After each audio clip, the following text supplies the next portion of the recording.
Khan sir हमारे देश के एकमात्र ऐसे टीचर हैं जिनको सुन के लगता है अरे वाह, इन्होंने तो मेरे दिल की बात कह दी, इन्होंने तो हमारे दिल की बात कह दी है। खास तौर पर तब जब बात होती है जियोपॉलिटिक्स की, भारत पाकिस्तान की, भारत चीन की, इन टॉपिक्स पर ये इतनी बेबाकी के साथ बोलते हैं, इतना ब्लंट बोलते हैं, इतना बोल्ड बोलते हैं कि लोग मजे ले लेकर इनको सुनते हैं, मजे ले लेकर बड़े चाव के साथ इनकी बातों को सुनते हैं, इंक्लूडिंग मी। इनके पंचलाइंस और इनके एनालिसिस इन टॉपिक पर इतने कमाल की होती है कि सुनने वालों को मजा आ जाता है। एक बात याद रखना दोस्तों, दुनिया में दो तरह के लोग होते हैं, एक वो जिनको फेम से क्रिटिसिज्म मिलता है और दूसरे वो जिनको क्रिटिसिज्म से फेम मिलता है। ये वो दूसरी वाली कैटेगरी में एकदम फिट बैठते हैं। अब आ जाते हैं इंटरनल पॉलिटिक्स पर। इंटरनल पॉलिटिक्स को लेके जो कुछ भी ये कहते हैं उनमें से ज्यादातर बातें तो ठीक ही होती है, उसमें कोई दो राय नहीं है। बट हाँ, कुछ बातें ऐसी है उनकी जिनसे मैं तो डिसएग्री करना चाहूंगा, मैं डिसएग्री करूंगा। वो क्या है ना, हर किसी की कही हुई हर बात सही हो जरूरी नहीं, और उसी तरह उस इंसान की कही हुई हर बात गलत हो ये भी जरूरी नहीं। खान सर उसी लीग के खिलाड़ी हैं। Please like, share, subscribe YouTube channel ताकि हम ऐसे कंटेंट्स बनाते रहें। ऑलराइट दोस्तों, let's go back to the topic then. हाल ही में किसी एक न्यूज चैनल पर मैंने इनका एक इंटरव्यू देखा, जहां पर इंटरव्यूअर ने इनसे राहुल गांधी जी के भविष्य को लेकर एक सवाल पूछा।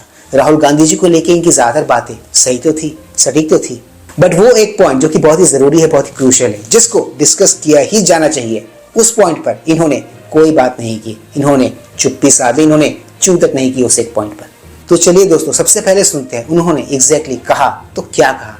Have a look. Rahul Gandhi के बारे में क्या राय है आपकी?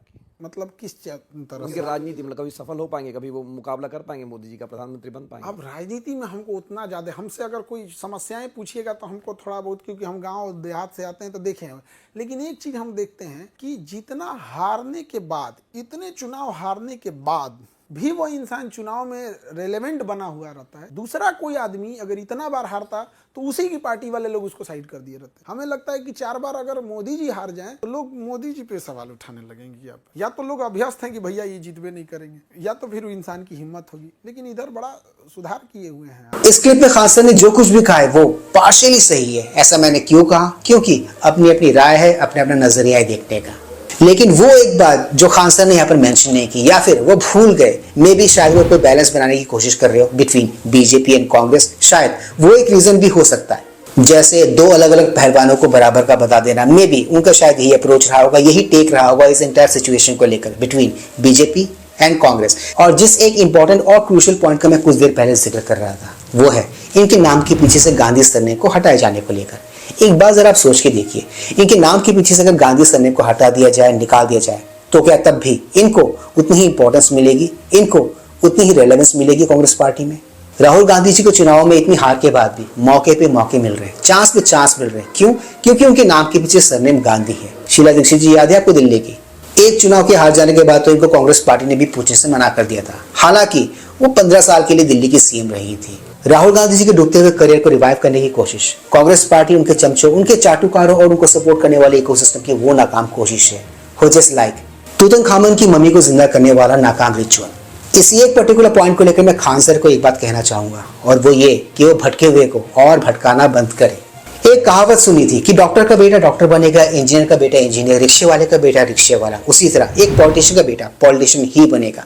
मुझे ऐसा लगता है राहुल गांधी जी इसी तरह की किसी मानसिकता का शिकार है। और वो चंद लोग जो राहुल गांधी जी के नाम पे देश में सपने बेच रहे हैं कि वो भविष्य में प्रधानमंत्री बनेंगे, राहुल गांधी जी फिर से वापस लौट के आएंगे, राहुल विल बी बैक, मुझे ऐसा लग रहा है वो अंधों के शहर में आईना बेचने की कोशिश कर रहे हैं। राहुल गांधी जी को सपोर्ट करने वाले इकोसिस्टम जो तंत्र है, उनकी हालत को देखिए, एक बात तो है जो मैं जरूर आप सबसे कहना चाहूंगा, और वो ये कि वाकई में कुछ लोग इस देश में ऐसे भी हैं जो डिल्यूजन में जीते हैं। अब वो डिल्यूजन में रहते हैं या फिर डिल्यूजन उनमें रहती है, इसका तो मुझे पता नहीं, बट हाँ जो था वो यही था, और मैंने आपको बता दिया एग्जैक्टली उनके बारे में मैं क्या सोचता हूँ। राहुल गांधी जी का डूबता करियर, याद रखना दोस्तों, इट्स लाइक वो मोमबत्ती जो बुझने के पहले बहुत ही फड़फड़ाता है। तो दोस्तों, आज के इस ब्लॉग में सिर्फ इतना ही। मैं मिलूंगा आप सबके साथ अपने अगले ब्लॉग में। एनईएस, do not forget to like, share, subscribe YouTube channel. इससे हमें शक्ति मिलती है, इससे हमें ताकत मिलती है, और इससे हमें मोटिवेशन मिलती है। कीप स्माइलिंग दोस्तों।